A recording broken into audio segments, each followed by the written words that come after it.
I am a licensed funeral director in Bonnaroo, Oklahoma. I work with Insight Books. We train celebrants. We sell books on grief.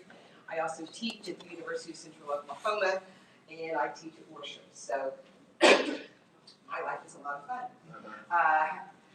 Part of what I have done over the 25 years that I have been involved in the funeral profession, my first career was I was a special ed teacher. So that made a whole lot of sense to go into funeral service after being a special ed teacher, didn't it? Yes. All kinds of sense. But when I entered the funeral profession, I watched and learned and listened to so many different kinds of funeral professionals and how they approach doing this work. And it became so very apparent that we have trouble changing. Oh! So today I'm going to challenge you on some stuff on how we think about arrangement, how we think about what we do for our families. Now, I have no connection with Foresight. I just happened to grab their white paper when it came out last year. But the most important piece about all of this that they did in their behavior study was 37% of consumers said they were educated about their options. That should scare all of us. Because we think we're sitting down with them in arrangement and painting all the picture and telling them everything, and they're walking away going, nobody told me I could do that. Nobody told me I didn't know I could do that, right? And so we're going to think a little differently about how we approach things and how we talk to them. Here's the breakdown. Look at the gaps between what professionals say we offer and what the family says they got. That's kind of scary, isn't it? We walk out of an arrangement conference going, boy, this is great. And they walk out going, I had no idea what I could do. So part of it is our language versus the family's language, right? We all have our own language. When I worked in special ed, we had our own language, right? If I say IEP to you, most people go, what that is? Well, in the special ed world, we know what that is, right? Funeral, we have the same kind of problem. We have our own language, and then we spat it out to the families, and they go, I don't know what that means, right? Very first thing that I want to tackle is the word traditional. Tell me what a traditional service is. Oh, honey, you get the gold star in the day, thank you. Right? No such thing. But we use that term all the time. We use it on our websites, we use it in our conversations, we use it with every family. I was doing a presentation like this in Kentucky last year, and I said, I would like to do away with the word traditional. And this older gentleman was just taking notes, and he put down his pen, and he looked at me, and he said, what would you call it? And I said, a service. And he said, you've changed my life. Well, I was road trip to Kentucky. But the fact of the matter is we have this picture of what a traditional service is, and in this day and time, there ain't no such thing, and we need to get over it. But we will say to families, do you want a traditional service? Okay? So we need to think about that. Pastor. Okay? I have no problem. I'm a Baptist preacher's kid, right? I grew up in the church. I'm a church pianist. I've been sitting my butt on a piano bench since I was 6 years old, because it's written in the Bible that the oldest Baptist preacher's kid will sit her butt on a piano and play for the rest of her life. I'm very involved with my church. However, over 60% of the people walking into your door are not. And we say it at first call, and do you have a pastor you would like for us to call? And they go, oh, I have to do that? Is that mandatory? I have to do that? We have to get away from assuming that every person that we are serving wants a pastor, needs a pastor, has a religious affiliation or denominational attachment. We have to stop it. Don't ask that question anymore. Chapel. Where do we have our services at our funeral home? In a chapel. Now, if I am not from the religious traditions and I'm not comfortable in those kind of settings, and you say, would you like to see our chapel? No, right? Because what have we built in our funeral homes? Many churches.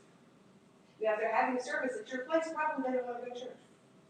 Just a thought. Get rid of your pews. Viewing.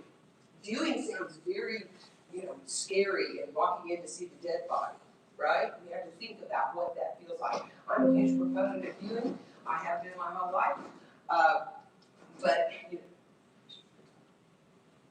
what did you do that fixed it? It was just a sign. And this is how he keeps his job. He tells you nothing. And he walks away with his smile. Damn.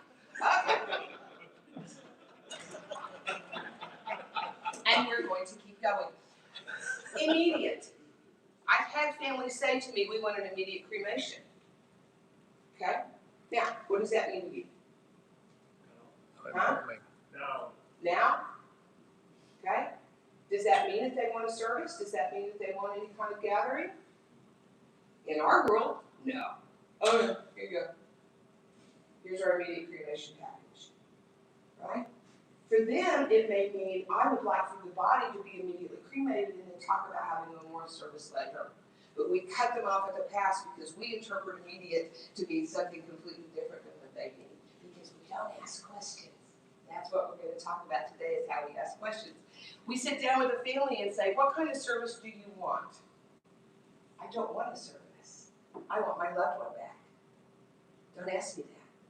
Help me explore what different kinds of ways it is that I can honor this person. Okay? Let's talk about what traditional might look like. This is my world. This week, these were the services that I did as a funeral celebrant for 2 different funeral homes. Okay? I didn't say that at the beginning. I am an active funeral celebrant. I do probably 3 to 4 services a week for different funeral homes in the Oklahoma City metro area. So much of what this is comes out of me sitting with family after family after family. This was my week. This gentleman, 71, died of pancreatic cancer. He researched and wanted to be buried in a green cemetery, which is 45 minutes from Oklahoma City. And so his family took him to the Green Burial Cemetery on Monday and buried him. We're having a service for him on Saturday. This is an 85-year-old gentleman, lovely guy, had horses, barrel raced, did all kinds of stuff.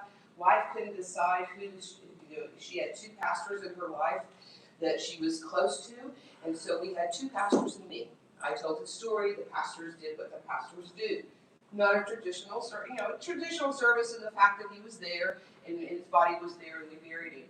This is a 45-year-old who was killed by his wife's lover. Okay? This is a 36-week gestational baby who died suddenly, and we're having his service Saturday morning at a lake, an hour and a half away from Oklahoma City.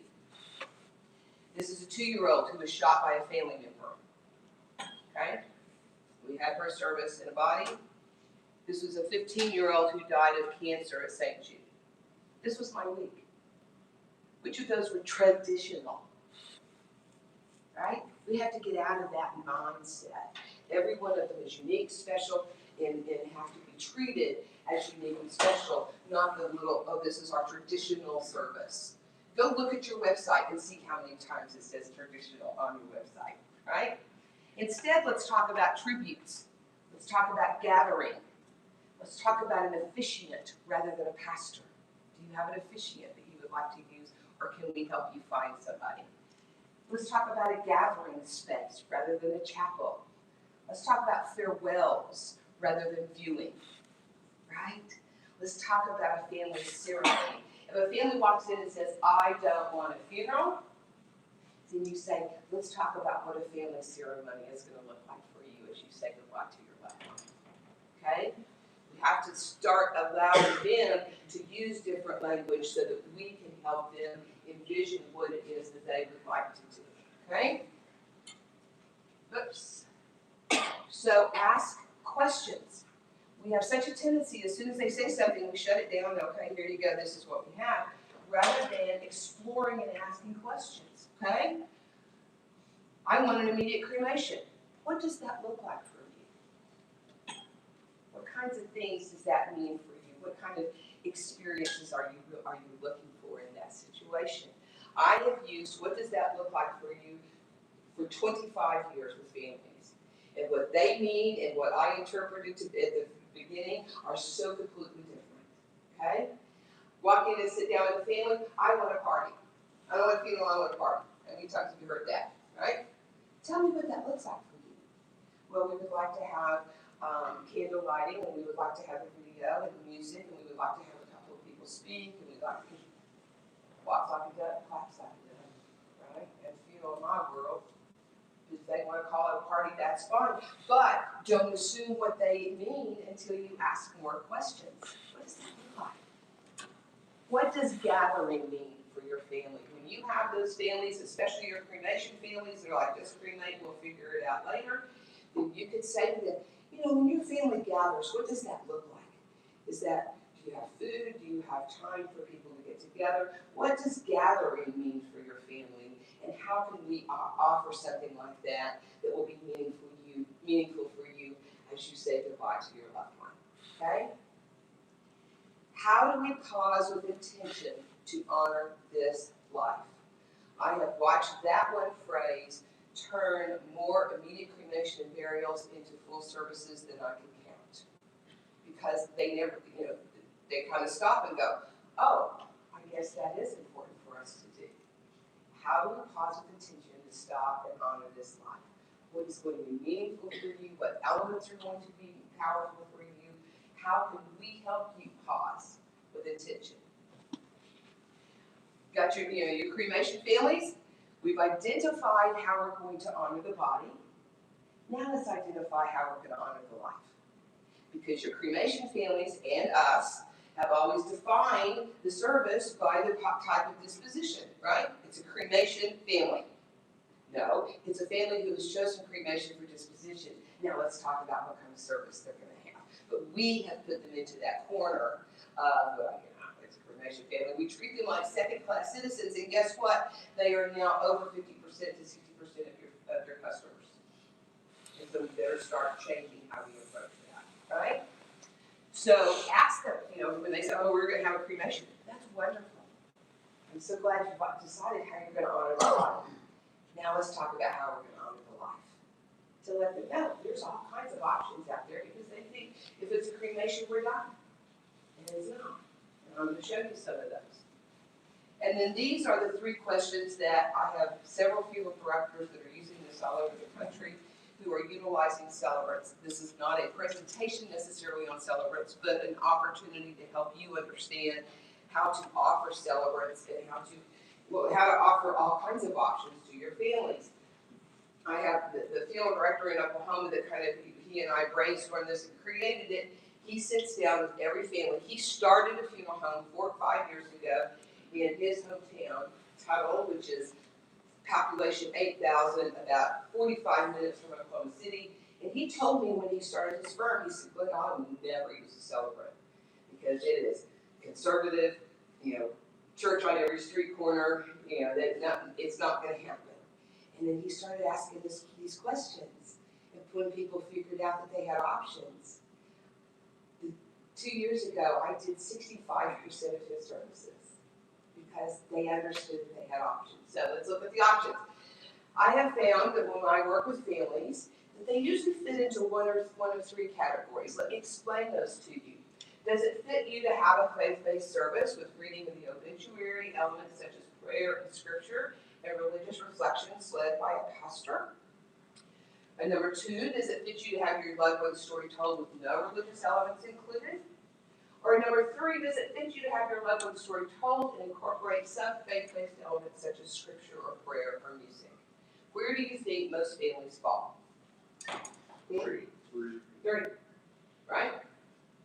He did a survey of his community. He just put it out on Facebook and offered them like a $10 Brahms certificate. Brahms is from Tuttle.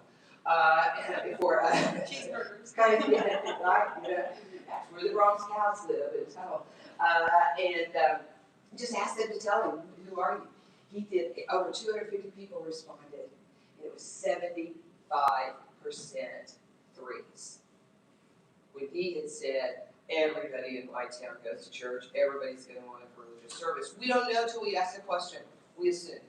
We always walk in and assume, right? So we have to ask the questions. So how do we tell our families what's available, what's right, how do we articulate this?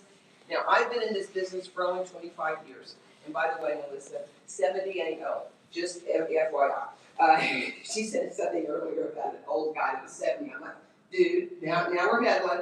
No. But in the last 10 years, we've had this long conversation about FTC is going to make us put our prices on the website, and everybody's like, oh, no, we can't do that. We have to come in and we have to explain it to them. Which, by the way, according to the numbers that I showed you previously, we're not doing a very good job of explaining, right? So, okay, let's put our prices on the website. What is that going to look like? Real boring, right? Oh my God.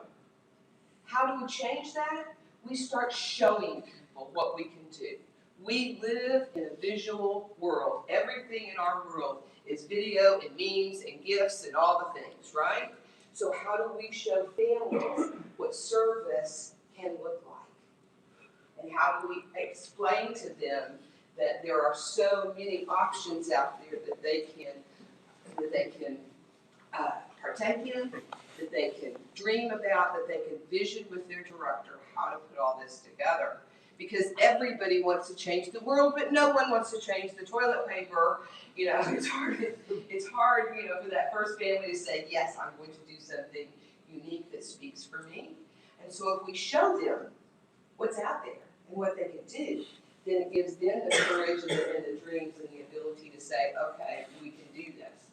So first, let's articulate the 3 questions. So this is something that we at Insight Books put together for our firms that use celebrants or anybody who's interested in expanding this option to their community. This just came out last month, and we are sending it for free to any of our groups that wish to articulate this. Losing a loved one can be one of the hardest experiences a family must endure. Whether it happened unexpectedly or followed after a long journey of care, no one can be completely prepared for when that final moment arrives. And then comes the planning. But what does that plan look like for your family to honor your loved one's life in the very best way possible? The choices are vast. Music, flowers, tributes with photographs and video components, the final resting place, hospitality, and a gathering space. Your first step is to contact a funeral professional who can offer guidance during this difficult time. Their wisdom and support will help you navigate your way to creating a service that is right for you, your loved one, your family, and your community. One of the most important decisions that a family will need to make is selecting the right officiant to conduct the service. We have found that most families identify with one of these 3 descriptions. A family that is connected and involved in their church or place of worship. The elements that are important here might include scripture, sacred music, or other traditional rituals of their religion or denomination. The officiant for these services is often a spiritual leader. Or a family might have no connection, nor any involvement in religious practices or belief systems. In this case, the elements that might be important include favorite music, video tributes, hospitality, a unique ceremony, and telling the loved one's story.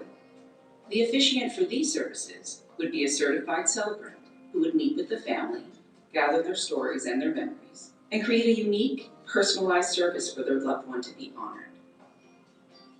The 3rd description is the family who prefers a combination of both. They want their loved one's story told in a specialized way that includes a unique ceremony with the addition of faith-based elements. The officiant for these services would be a certified celebrant who can incorporate all of these components. And then some families choose to also include a clergy person that has a connection to the family to officiate alongside their chosen celebrant. Many people are not aware that these options even exist. There are 6,000 Insight Institute certified celebrants serving families all over the world. These are professionals who are specifically trained to serve families in their community with personalized, one-of-a-kind services to honor their loved ones in a unique and memorable way. This is the story of a hardworking guy. This is the story of a loving family man. This is the story of a guy who appreciated all of God's creations. This is the story of a guy who made lifelong friends who called him an important part of their experience. Stopping with intention to honor a life lived through memory and story is to embrace the grief journey with meaning and offers healing to the family. Our firm will work with your personal pastor or with our celebrant to create the service that is exactly right for you. Every life is important and special, and every life deserves to be remembered in the very best way possible.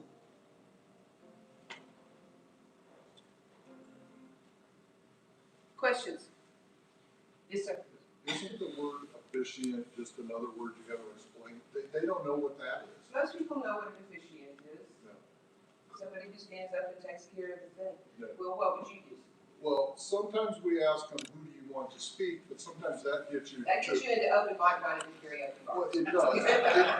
Or it gets you who's doing the eulogy, not who's doing the officiating. Yeah. Or who's doing. Which also usually, for me, that incorporates both. I'm doing everything. And right? yes, sometimes that is the same person, sometimes it's different.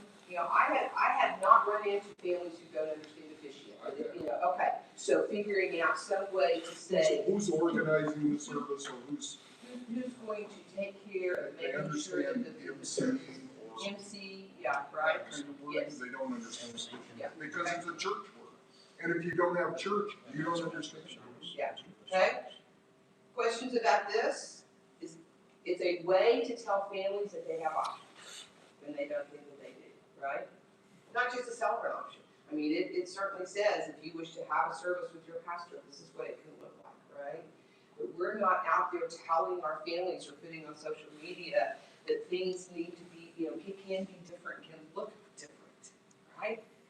Now, let me explain a little bit, and that was an ad that we put together and hired people to do all that for us. But it all came from a whole lot of these different videos that we have taken at service.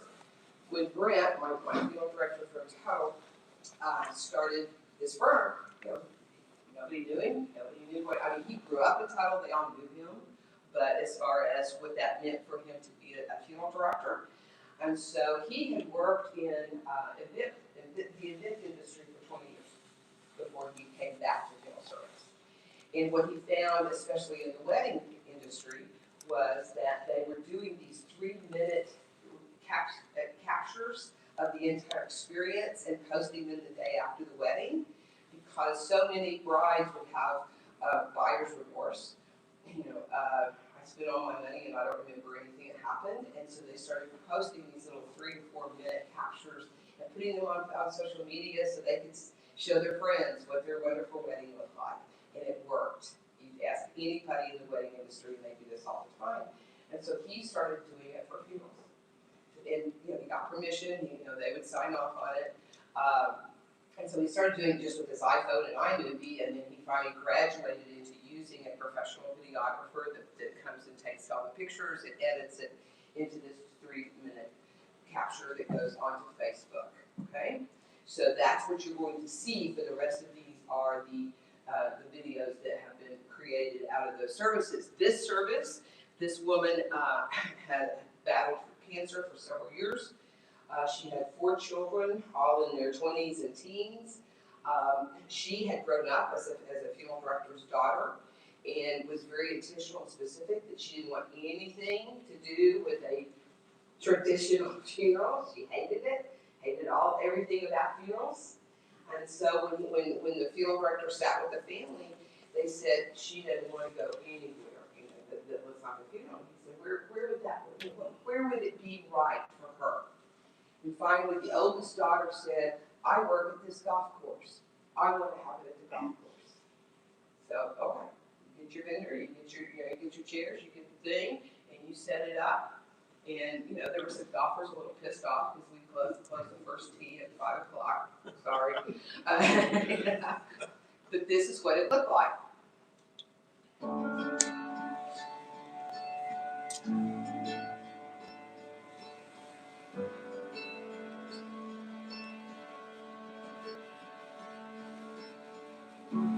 Strong, independent, selfless, gracious, generous, welcoming. This was Jennifer Jeanette Jenny McMillan. She lived each day of her life with complete dedication and devotion to those who she loved. An amazing woman who was strong and sweet. An amazing woman who was always ready for fun and adventure. Her journey of 51 years on this earth leaves behind such a legacy of excellence and compassion and joy that each person here is here to honor, to remember, and to promise to carry her with you for the rest of your lives. And today you, the lucky people who are loved by her, gather to celebrate her, to thank her, to appreciate her, to say your goodbyes and to promise her that you will carry her legacy with you each day of your lives. So now, what do you do? How do you even begin to put those pieces of your heart back together? How do you live into your own possibilities with Jenny in your heart instead of beside you? You rely on all the gifts you've been given. Jenny gave you the roadmap for how to face your journey. She modeled self-reliance, composure, serenity, spiritual strength, and unending love for each of you. You could truly stop and say, what would Jenny do? And follow that example. And we hope you will find solace and comfort in each other and all the family and friends and colleagues who help you remember this most wonderful woman.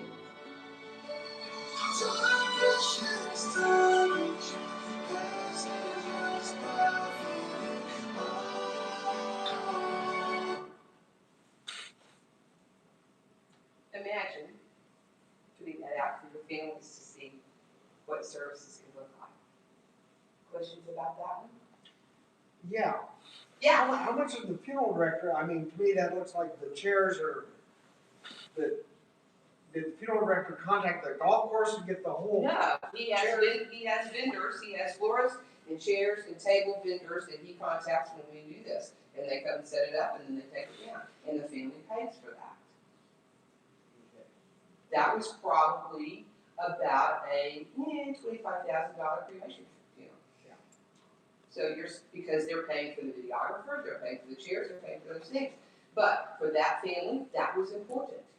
Now, if they had come in and said, let's just do a cremation, we don't think we want to do anything, then you get to show them, look what we can do. And it's worth it for you to be able to spend the money for it. They don't want to spend the money for it because all they've seen is boring, terrible, cookie cutter funerals. We show them something different, they go, oh, I'll spend that money. Yeah, that's pushing me back to the day of the vendors that would go out there and start, they call them the event planners. And your problem with it, a funeral is an You don't event. have to be licensed to be an event planner. Well, in my state, you have to be licensed to be able to, to work with the family and do those things. I'm not trying to make it an event You plan. don't have to be a vendor in Iowa.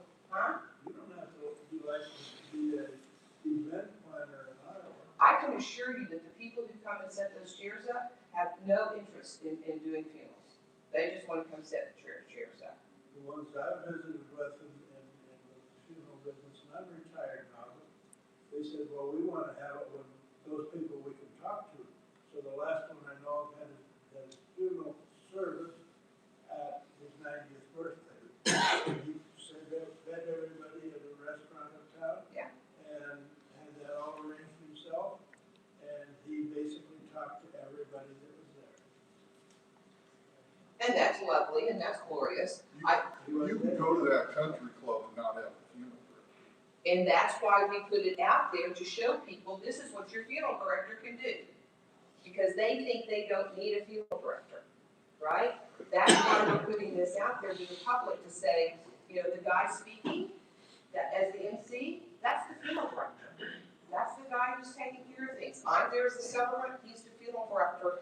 We want families to know, yes, I could go to the country club and do this, but look how much better it can be if I've got somebody arranging it for me, right? Okay? This one. How many of you all, I'm not going to ask that. Doug Manning. Who knows be a Baptist preacher, got out of ministry, wrote books on grief, here series you might have seen because your Dodge Wreck was wonderful about telling everybody about it. But, you know, Doug spent 45, 50 years in the funeral profession, in grief, talking about how to help families in grief, right? That's my dad. So there's that. Doug and I were the ones that created Celebrants and trained him and have trained him for over 26 years. He died last year in January. Quite suddenly. He had cancer, but we thought we had a little bit longer time with him. But we found him dead one morning. And so all of a sudden we're having to plan a funeral for the Doug. That's not fun, right? And the funny thing is the day before, I had sat down with him and I said, okay, you know, we've probably got 6 months. We really need to get serious about talking. What do you want at your funeral? What are the items that are going to be important for you? And he told me about a song that he wanted me to play. And then he said, I'd really like to have a grand funeral. And I said, well, you really have plots at a Catholic cemetery, so that's a problem. Because 15 years ago, when our mom died, he bought plots at this Catholic cemetery because it was closest to his house. And then he moved 6 more times. Makes no sense why we're there, but that's where we are, and that's where Barbara is. So we were going to have to bury him in the Catholic cemetery, right? And he said, well, can I at least have a wicker casket? I said, yes, you can have a wicker casket. Well, the funeral director, who, by the way, was scared to death that he was doing Doug Manning's funeral, went to the cemetery and asked the question. He said, what would it take for us to be able to lower Doug into the earth and it feel like a green service? And the cemeterian said, we'll use a top seal and not put the bottom on. So we could lower him into the dirt, then they could put the top seal on. They got their thing, but we had that experience of actually being able to have a green. But if the funeral director hadn't asked the question, if he hadn't taken that next step, none of that would have happened. I had already given up. You know, okay, we're going to have a wicker casket, and then that's going to be it, right? So, and then the other piece was, how do we honor Doug and his work and what he has done in a way during the service? And so you're going to get to see how we put all that together. That's why we don't allow Baptists in the Catholic cemetery. Well, that's true. We just messed stuff up, right? The other piece is, this was traditional. I mean, it's in a church. It's in my church. And the pastor that you're going to see was mentored by Doug. She adored him. He adored her. So we had it in a church.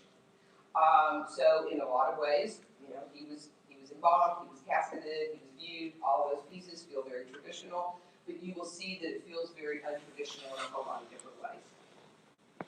For Doug, the story of the Velveteen Rabbit was as powerful as one could tell, one that changed his life, one that he shared with everyone he could. It is the story of love, of transformation, and the concept of what it means to be human. This is why we are here, to tell the story of Doug's becoming. We stand here in deep gratitude for a life lived so very well. We stand here in awe at the impact of one man's voice that was heard around the world. His sudden passing seemed to turn the world upside down, and we gather today to hold each other up as we try to catch our breath. We surround Doug's family with care and compassion and promise to hear the stories, to offer arms for hugs and shoulders for tears as we practice the power of presence, just as Doug taught us to do. The one lit candle you see at the front represents Barbara's presence, even now. It is no secret that Barbara Maddox's love was the beginning of Doug's becoming. For as he wrote, Barbara was the first person in my life that ever loved me and made me feel loved. Anyone who knows Doug is very familiar with his deep devotion to creating ceremonies and remembering lives. And so it was with our family. Each year, before the presents are even opened, we light candles for everyone that we miss from our midst. Today, we will each light a candle and carry one of his books for the man who showed us all the way to honoring life and claiming the journey of remembering.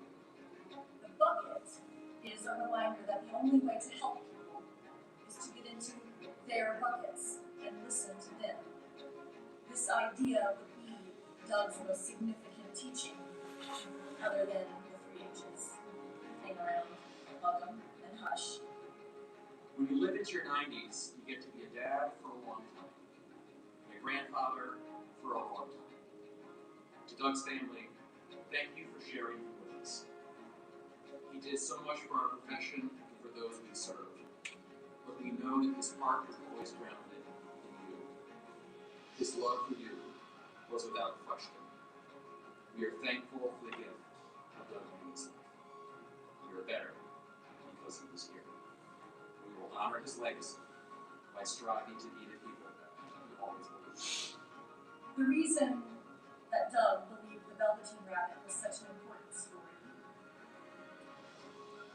is because he wanted to make clear to us that who you become is infinitely more important than what you do or what you have. You were purposely created for a purpose. You are here at this very moment to become the very best version of yourself, not some second-rate version of your parents, friends, siblings, colleagues, or even your heroes. Life is a quest to become perfectly yourself. It is through this quest that we become free.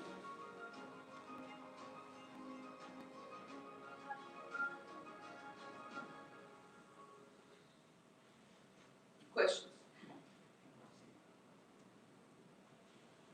But I spoke with you beforehand. I don't know whether his funeral's still online. It is. For those of you that haven't watched the entire funeral, in 45 years as a funeral director, I've been to a lot of funerals. And it was absolutely beautiful. And having known Doug, I can tell you, it represented him to a T. And he would have been so proud of you and your family. We hope so, yeah. You have never seen 6 funeral directors more afraid than when Brent said to them, I think we're gonna shoulder carry. And they went, oh no, we're not. And so they practiced beforehand, and they did it because he just thought it would be so special. And it was a wicker casket, so it was a little wider, than normal. But they were, including Tim Collison of the Dodge Company, they were scared to death, but they did it, and it was beautiful. And then the grandchildren were the ones lowering them into the grave. And they will tell you to this day, that was the scariest thing we've ever done, but the most important thing we've ever done. So showing families what can be done, even in a church setting, even in all of those pieces, what does hospitality look like? What does gathering look like? How do we do this? Oh, this is Jenny. She was a police officer in Norman, Oklahoma, beloved by her police department. She battled cancer for 8 years and then died. She had 4 kids, 21, 18, 16, and 14. And so when she died, the police department wanted to take over, as they will. And they wanted to do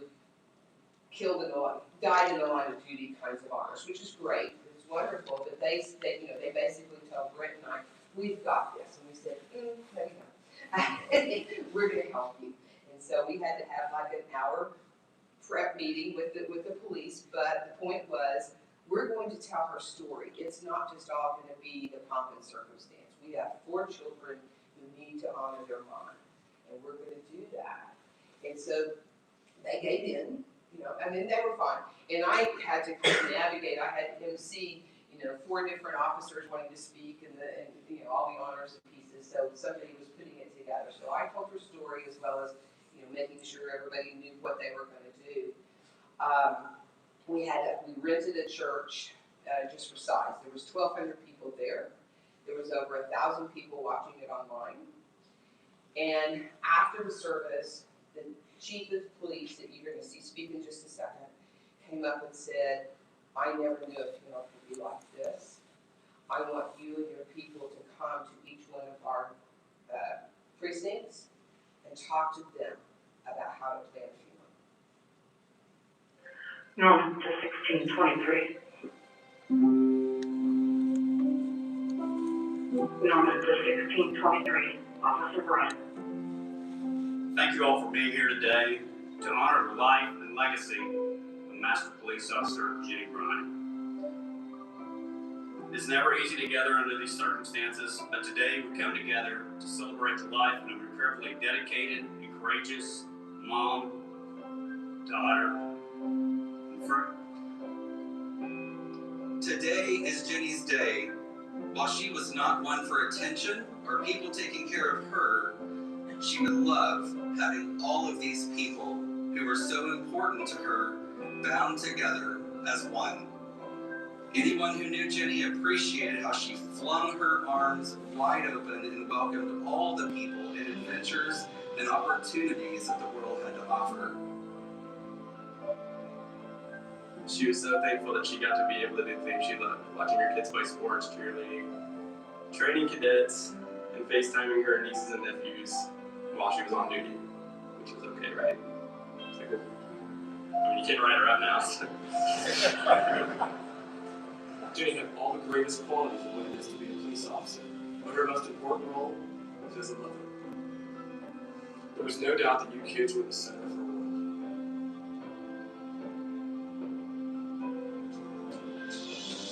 Fighting until the very end was the only way that Jenny knew how to face the inevitable. Gracie and Andy and Tate and Bubba, Jeff and Lindsay and Kathy knew she was doing everything possible to be there for them and would defy all the odds as long as possible. Until her poor tired body could fight no more. When she closed her eyes on this world on December 30th and got the ride of a lifetime that Jeff made sure happened, she could look back with pride and resolve that she had run out everything possible for this life that she had been given. She gave it her all the time, no excuses, no regrets. It was time to rest. Matthew chapter 7, verse 13.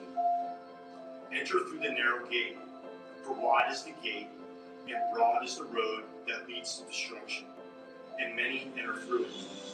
But small is the gate, and narrow the road that leads to life, and only a few find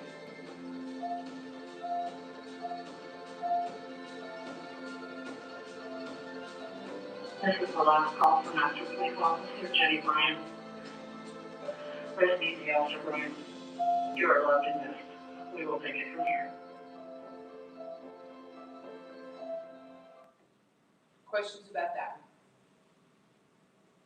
Again, we're just telling the world that funerals can be special and meaningful and powerful. And you're seeing the funeral director be a part of it. This is one of the things we're finding is that so many people say, I can go do this myself. You can't do that. Let me show you how we can put it together. This just happened on Saturday. This young man, I showed you this picture. He had cancer and AML battled it once and was cancer-free for 2 years, and then it came back. And then he had bone marrow transplant and became cancer-free, but then developed GVHD, which is cells working against you. And so he ultimately died of lung failure because everything closed down on him. He was at St. Jude off and on for almost 3 years. His mama followed his path and his journey online and ultimately called him Mighty Miller and ultimately had 30,000 followers for him. He became friends with the Oklahoma University football coach and the football team, came to visit him. The Oklahoma City Thunder team, two of the guys from the Oklahoma City Thunder came to visit him in Memphis while he was at St. Jude's. So he died a week ago. We had his service on Saturday. Again, we rented a church for size. We had about 500 people there. The Oklahoma University, 6 of the Oklahoma University football players were his pallbearers. And we did a service for the Mighty Miller. A young man who will be remembered for the rest of your lives as one who leaves behind a heroic legacy of determination and compassion and fierce joy. The boy who defied odds as long as he possibly could and invited everyone to join him on the adventure. I first met Miller back in 2019 at OU Children's Hospital. I was there with KOCO 5 News and doing a Christmas toy giveaway. Miller was too sick to come downstairs to pick out a gift, so I took one up to his room. I was greeted by smiling, joyful faces, just a beautiful, normal family in a very abnormal situation. And do you know what that family told me? They told me they had been praying for me. I had just lost my home in a house fire a few months before. This family, everything they were going through, they've been praying for me. I will never forget that moment. What an example of selfless, powerful, Christ-like love.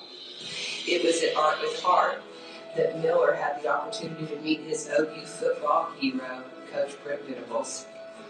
They connected, and Coach Venables graciously and generously shared his contact information with this little 10-year-old kid who was bravely battling and knew everything about his team. The generous action of a very busy coach gave a gift to this young man who was always busy overcoming all his own challenges, and today these special players and their coach showed up to honor this young fan and hero. A young man who lived a life of fun and challenges, family and faith, World War II Legos, loyalty to OU football and OKC Thunder basketball. A 15-year-old with a spirit that refused to be defined by hospital walls, diagnoses, or treatments. In a place filled with such uncertainty, Miller brought something rare, light. A light so bright, like the kind that doesn't just brighten a room, but changes the people inside it. His laugh was so infectious, his smile could light up an entire unit. His personality was so vibrant and so full of life, it made you forget, even for a moment, what he was going through. And so, today we gather as a village of Miller lovers and Miller mourners to celebrate his life, to stand in awe of his stubborn resilience, to hold our broken hearts together, stitched with laughter and tears and memories. Miller's story is one of resilience, compassion, and purpose. Even amid his own struggles, he shows that kindness can flourish, demonstrating that small acts like giving a blanket can create an enduring impact. Mike Miller reminds us all that even in the hardest moments, love, hope, and generosity can change lives. He was and will always be Mighty Miller.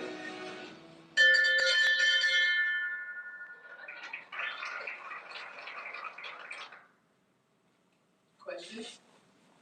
This was posted at 4 o'clock yesterday. This morning, Brent sent me the Facebook graphics. It's been viewed 36,000 times since 4 o'clock yesterday. We just showed 36,000 people what a good service can look like, right? And the important bit here is, for this particular funeral home, only 3% of those were their followers. 97% were not their followers. So now they have another reach out to, a funeral home that's doing a good job, right? You can't buy this kind of advertising, guys. You just cannot. But we have to be very comfortable in, first of all, putting on the kind of service that people want to see, and then putting it out there for the community to understand, right? Questions about Miller service, how we did it? Okay? Glenda, when you put these online, like this, do you do the abbreviated version, kind of what you showed here? All of these are what we put online. We don't do the entire show. All of these are the 2 to 3 minute video montages. That's what gets on Facebook and Instagram. It's just those video montages. Okay? So if they're having it streamed, then that's just for the family.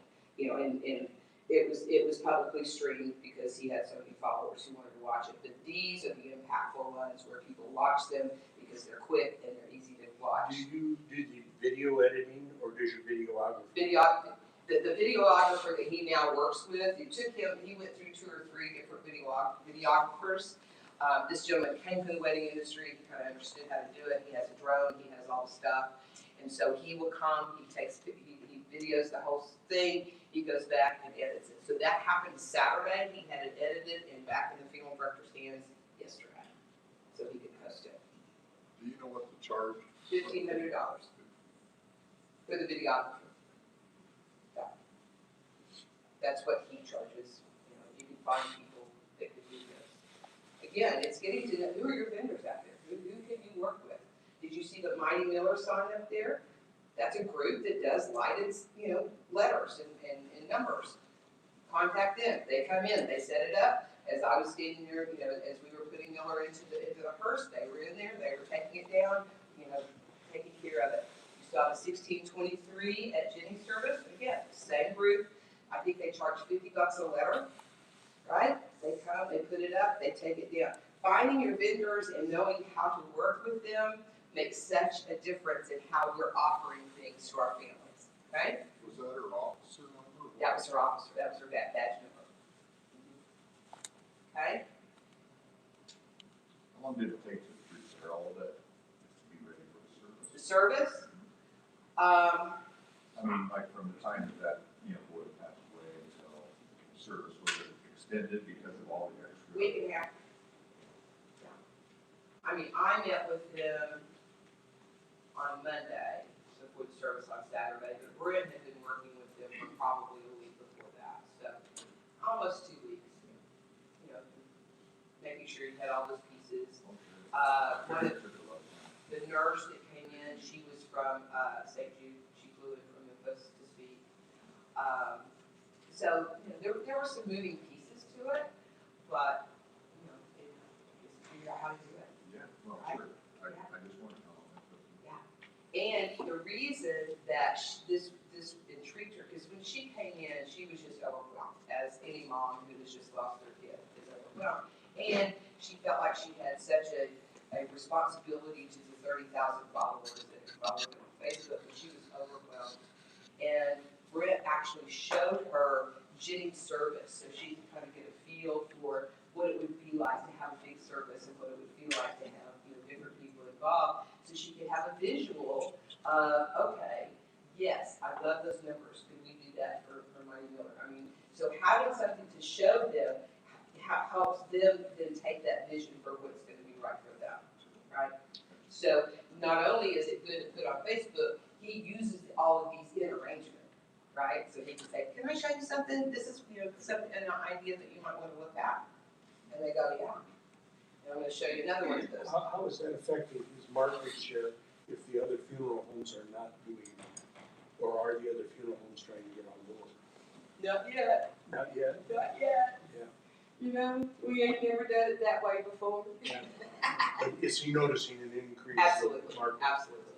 And a beyond borders increase. He and I drove to Arkansas twice last year because somebody in Arkansas saw one of the videos and they said, that's what we want. And so we drove over there for a doctor who died of suicide and another doctor who was murdered by her husband. But they had seen it on Facebook and they said, we want you. And so they paid for us to come over to Arkansas, right? There's a bigger reach here than we think. People are looking for something meaningful. We just have to show them that we have it, right? And be willing to talk about it in arrangement. This all comes back to arrangement. If none of these conversations happen in arrangement, then none of this happens. This doesn't just magically appear, right? You have to be willing to have these conversations. I'm doing good. This was, hang on, darling. This was a little 8-year-old girl who had been born severely handicapped, couldn't walk, couldn't talk, couldn't move, really. Was on a feeding tube, was on a vent, was on a, all of the things. And her mom was taking care of her at home. She had 24-hour nursing care as well. And her mom was also taking care of her dad who had Alzheimer's, so she was overwhelmed.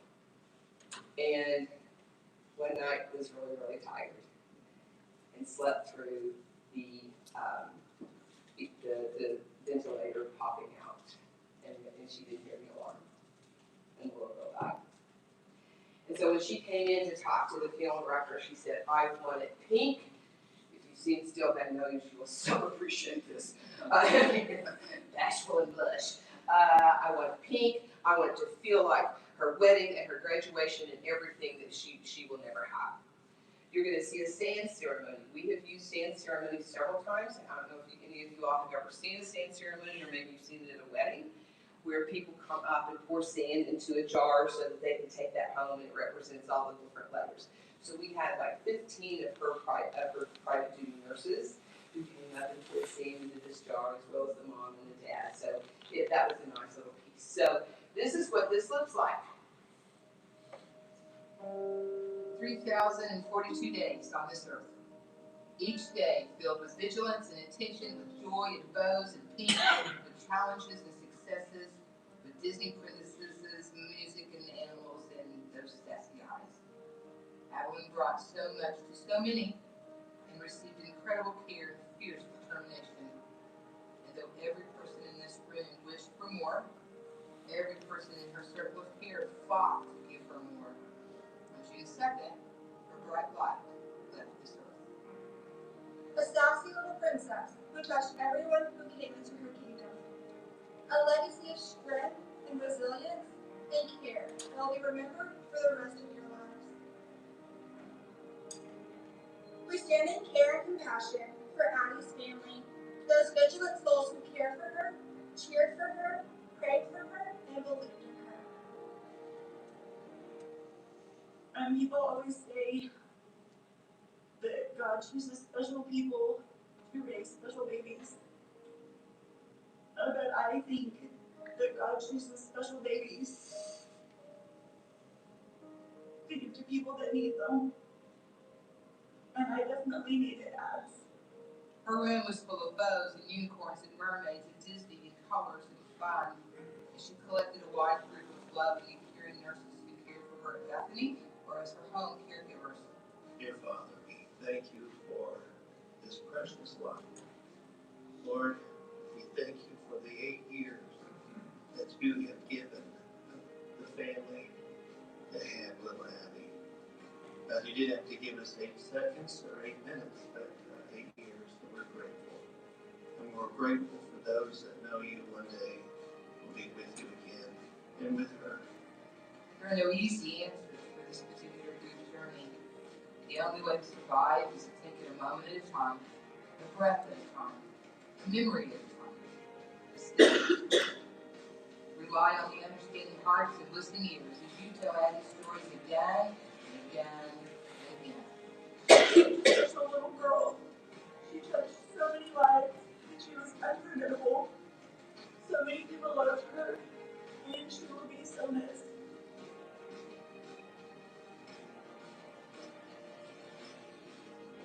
I'll love you forever. I'll like you for always. As long as I'm living, my baby.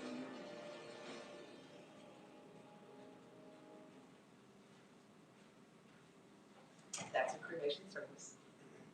Right? We can do amazing things. Doesn't matter. This one just happened last week. This was the little 2-year-old that was shot by a family member. It's still under investigation as to what actually happened, but she was shot and killed. Her parents were devastated. This is a very dysfunctional, sad, torn up family in so many ways. They came in, Brett showed them Addie's service, and the mama said, I need that sand. I need to honor my baby. And so we put together a service that they had to raise money from their family to even pay for a service. And the dad went to the bank and got a loan so that he could have the videographer and he could have me. Because it was that important to him that happened for this little girl. Gather today in deep shock and disbelief. We gather today in broken sorrow and overwhelming grief. We gather today with absolute determination and devotion.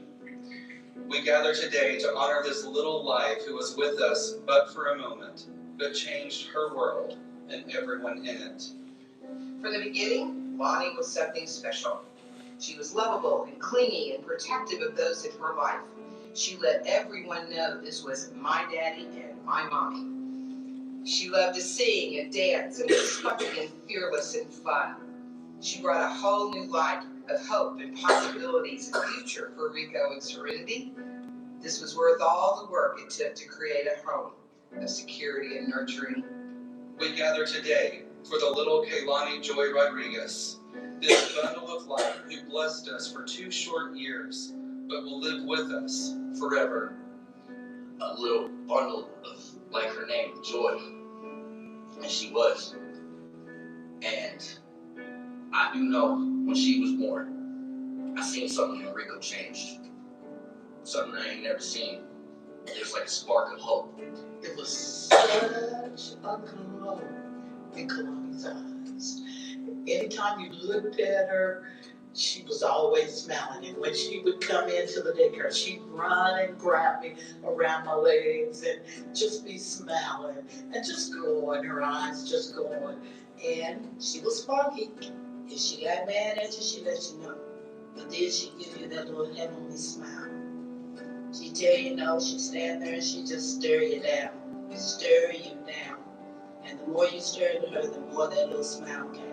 And then I'd open my arms and she'd just run to me.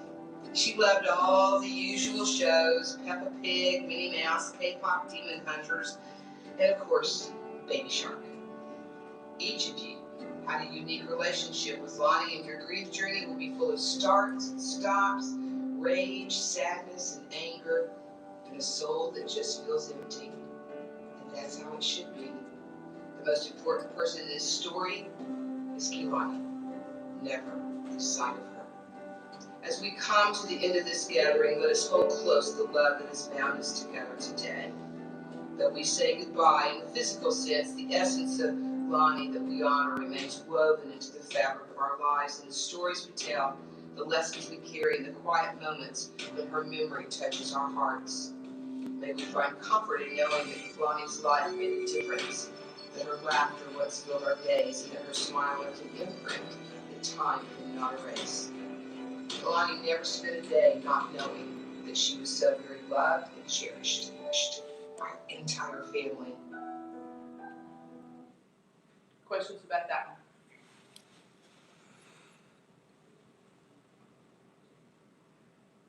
I hate to tell you this. These are a lot of fun. Do you have a ceremony that you do while the wine is in? It depends. Some just want to come up and pour it, and especially if we've got like 20 people, I'll just call names. Sometimes if it's a smaller group, then I will talk about what each of the layers of the sand means as they pour it. So it kind of depends on how many we have and who we have. I've probably done, over the years, I've probably done about 10 or 12 sand ceremonies. I mean, some families just go, not I do that. I mean, and again, it is a toolbox of opportunities that you paint the picture and say, what does that feel like for you? And they'll either say, yep, or they'll say, right? Do you want to light candles? Nope, that feels like church. You want to pour sand? Nope, that feels like a wedding. Okay, but we're here to paint the picture and to offer, right? With Lonnie Miller's service, I asked the family, I said, would you like to come up and do anything? Would you like to light candles? Would you like to pour sand? And they said, no, we're going to carry roses, and we're going to play the song, Say the Seat for Me, as we process in, and put the roses in the seat next to us. I said, I think that's beautiful and perfect, right? So just giving them options and painting pictures for them, but you have to ask the questions. If you just go, what kind of service do you want? We never get there, right? This is the last one we're going to show you. And this was really the one that kicked us off. This was 2 years ago when Brett and I looked at each other and went, wow. Now, I work with a lot of different funeral homes in Oklahoma City. I'm an independent contractor. Anybody that calls me to do a service, I'll go do it. Brett just loves to use celebrants, and so we do a lot of work together, and he's the creative one that will, put these together. He had this was a house. This is the pool house over here. This is the main house over there. We've got the swimming pool and the hot tub. And they had built all this together, this young couple. And she loved that hot tub. She would come out every night and sit in the hot tub. And they went out for their 12th. She had a 15-year-old from a previous relationship, and then they had a 10-year-old together. They went out for their 12th wedding anniversary, had some beverages and some food, and came home, got in the hot tub. And then he went inside for a little bit, came back out, and she was dead in the hot tub. And so he walks up to the funeral home the next day, unannounced, no appointment, and just says, my wife died. I don't know what to do. I guess we'll just cremate her and me and the boys will have a little service. And Brent said, go home, get some rest. I'll come see you tomorrow. And then we'll talk about how we're going to honor your wife's life. And so he came to the house, which, by the way, I think more of us should be doing that instead of sticking people in our arrangement room, because he would not have known any of this existed if he had just met with him in the arrangement room. And so he took him around and showed him all of this. And Brett asked the question, so what do you do with this now? Do you keep it? Do you bulldoze it? Do you sell it? How do you and the boys take your next steps on the grief journey and make this a safe space for you to be? He said, oh no, we're going to keep it. I come out here every night. This is where I feel closest to her because this is what she loved. And Britt said, so how are you going to take your next steps on the grief journey? Are you going to do it by yourself in a private little ceremony? Or are you going to do it surrounded by people? He said, well, we should probably do it surrounded by people. He said, but I want to have it here. Brett said, okay. So he called me and said, guess what? You're doing a funeral in front of the hot tub where she died. I mean, that's not hard at all. I appreciate that. First time I had done that, right?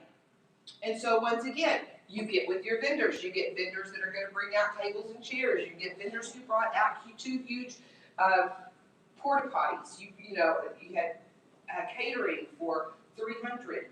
You had flowers that were, more than a wedding, right? This gentleman set a budget and said, this is what I'm comfortable with. And Britt said, okay. And he spent every dime of it, and I will tell you at the end what it cost. And so we gathered, and we put it together. We're here in the most special place on earth, in Erin's heart. This is where she brought people together. This is where she reveled in the solace and peace of nature. This is where she gave her children the gift of a magical childhood.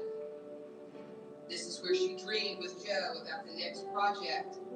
This is where she took her final breath, surrounded by everything she loved.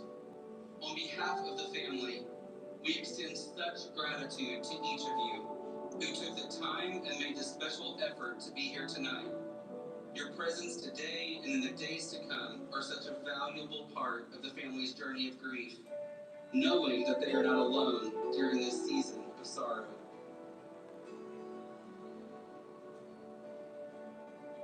When someone dies before anyone was ready to say goodbye, the need for a gathering is even more important and vital to begin the process of making sense of the loss.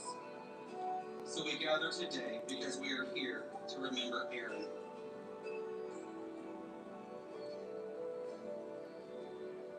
A very wise person once said, it's okay to miss them, it's okay to say their name, it's okay to cry, it's okay to laugh, it's okay to breathe deeply, it's okay to smile when you think of them, it's okay to function, it's okay to have days when you can't function, it's okay to be angry, it's okay to be thankful, it's okay to love again, it's okay to remember, it's okay to hope, it's okay to be honest, it's okay to trust again, it's okay. What would Erin say? I love you. Good shit.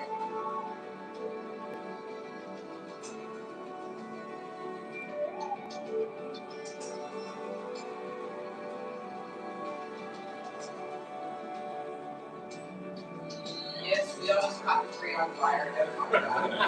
Scared us to death. Just like... Questions about that? How much did that service cost? Very close. 55. 55. This was a gentleman who walked into the funeral home and said, I don't know what to do. Let's just have a private cremation ceremony for me and my boys. And as the funeral director had said, okay, let's sit down and sign this contract. None of that would happen. We have to be patient and willing to ask the next question. What does that look like for you? How does this affect your grief journey? What are you going to be able to do? What is it gonna feel like to have people gathering with you? 300 people, another, he sent me the stats on that 2 years ago when it came out. I believe it hit around 10,000 within the first 24 hours of views on Facebook. Okay? Showing the world that funerals can be meaningful, touching, and good. Right? Those don't happen if you don't ask the questions. If you're not willing to ask the questions, and if you're not willing to do the work. Yes, you have to know who your vendors are. I said this in a training in Oklahoma, and one of my little funeral directors said, "What's a vendor?" And I said, "Oh, we've got so much more work to do." Know who your vendors are. Work with your florist. He told that florist, "I want this to look like wedding flowers." Right? That florist probably made $20,000 on that gig.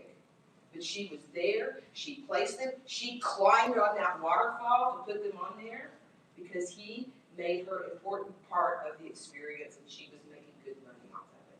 Quite honestly, myself as a celebrant was the cheapest thing about the entire service. Right? I didn't get to charge more, I just did what I did. Yes, sir. Do you know what the funeral homes portion of that? Funeral homes portion was around 30. Okay? Yeah. But that's paying the vendors themselves, or is that? Well, they collected 55 and then, and then cash advanced the florist and the hospitality and all that kind of stuff. Okay? For it could have been an immediate cremation service, I'll take it. Right? And for the kind of exposure that you get to your community of what you can do, I'll take it. Other questions? So they had a margin on each of the cash advance items? He doesn't usually mark up, but he told this gentleman, he said, since this is going to be so complicated, I'm going to mark it up to this point, and just to let you know, and he was like, out here. Yeah. This gentleman has a travel trailer so big he has to have a semi-engine, or a semi-truck pull it. He likes to spend money. And that's what Brett said to him. He said, clearly, this is your love language. What do you want to do? How does it feel good for you to be able to say goodbye to your wife? And he said, don't spend more than 55. And he said, okay. Okay? It doesn't happen all the time. But it will never happen if you don't ask the right questions. And we have to quit complaining about cremation families because they'll spend money if we're giving them something worth spending money on. We have to ask the question. We have to be ready for that. So what's next? How do you have deep conversations with your staff about language and attitudes that are being communicated to your families at pre-need first call arrangement? What do you think needs to change about that as you walk away from this? What message do you take back to your staff to say, perhaps we need to think differently about how we ask these questions, about how we explore possibilities, but also, are we prepared on the back end to do it? Have we had that conversation, right? How do you paint the picture of ceremony? How do you explain to them what it could be like and what it will feel like to have something special? And it doesn't have to be Disney on parade. It could be something as simple as we're going to have a gathering, we're going to have somebody tell your loved one a story. If you would like to come up and put roses or a casket or an urn or light a candle, it doesn't have to be huge. Some of the most touching services I have done have been those very, very small, simple ones, but the point was, we had a service. Your biggest enemy right now is no service. And we're letting them walk out the door because we don't have anything to offer them, right? How do you become comfortable expanding your offerings to include locations, vendors, ceremonies, and special touches? And how do you show your potential families what you can do? Those are the pieces that I believe are our biggest challenges as we move into, whatever this next piece looks like. There's a whole bunch of us that are old baby boomers that ain't going to be doing this much longer, right? And so we have to figure out how to establish the culture and the expectation that every family who walks in is going to have that opportunity to have conversation and to explore everything possible. And if they end up saying, no, we think we're just going to cremate, okay. let me tell you what, the service I'm doing on Saturday for the little 35-week gestational baby, they saw that service, they saw the parent service. Because Brent said, let me show you what it's gonna feel like to do something outside, because they wanted to go to a pavilion at a lake in Sulphur, Oklahoma. He said, let me just show you what this looks like, and she said, I need that celebrant, and I need for it to feel like that. Now, they're not spending $55,000, but she at least was encouraged to say, you do what's right for you and your baby, right?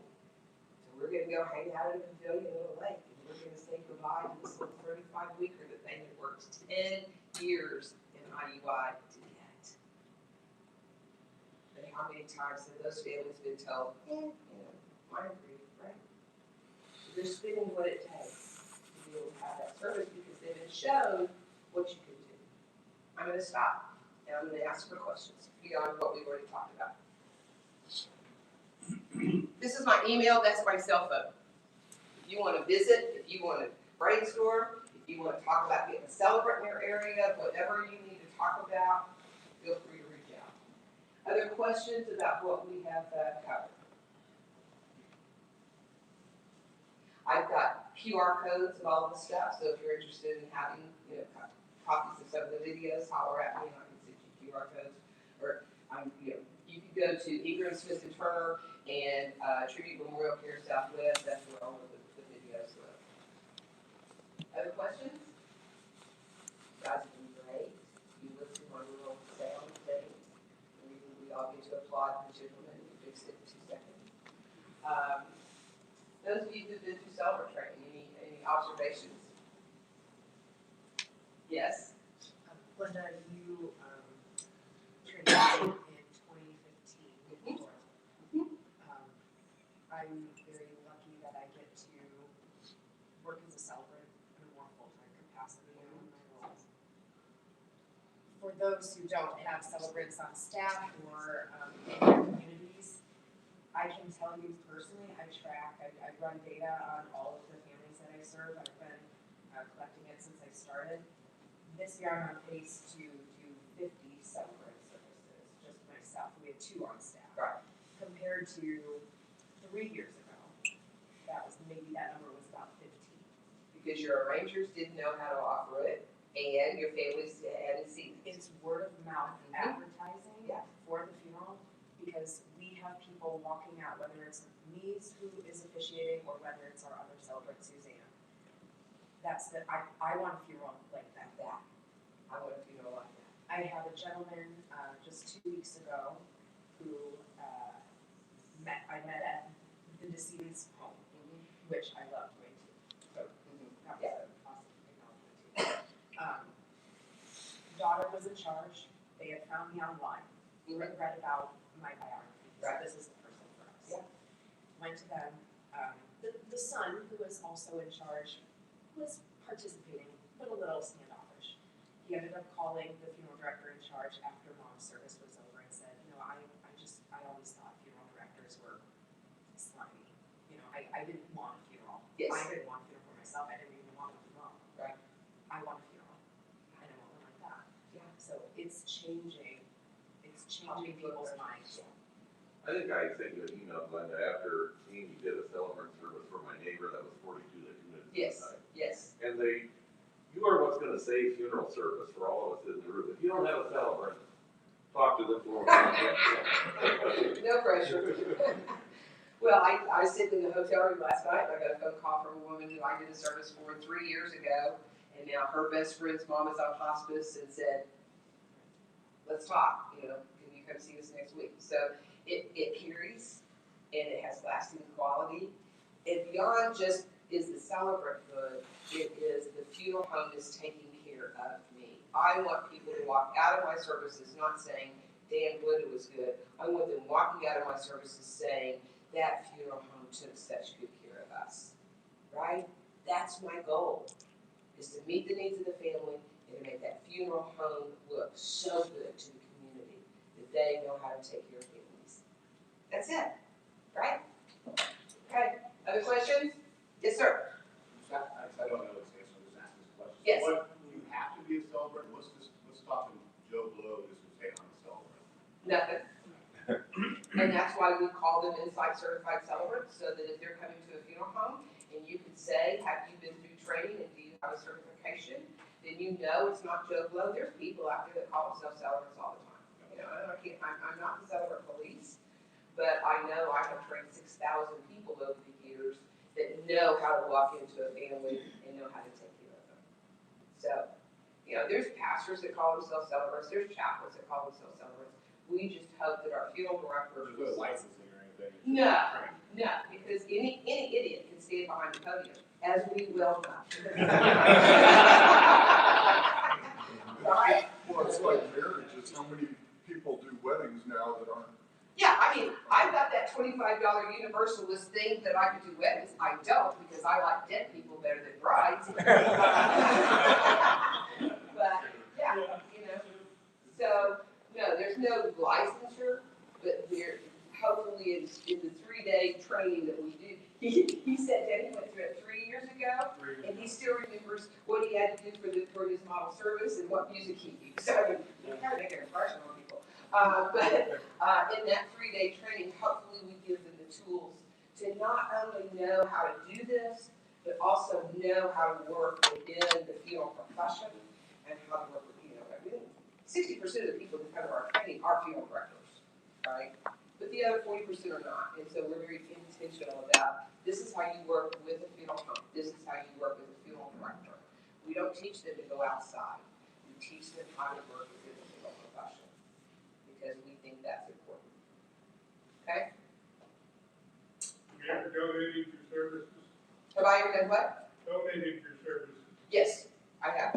I have. Thank you. If the funeral director comes to me and says this family needs this and they can't afford it, I would do it. Absolutely. I never charged for a baby funeral. New merchandise or nothing. Yeah. Everything. Yeah. Okay? What's the other charge for celebrants? I knew that was good. It's very, very regional, quite honestly. You can ask some people in here what they're charging. In my part of the world, in Oklahoma City, I charge $500.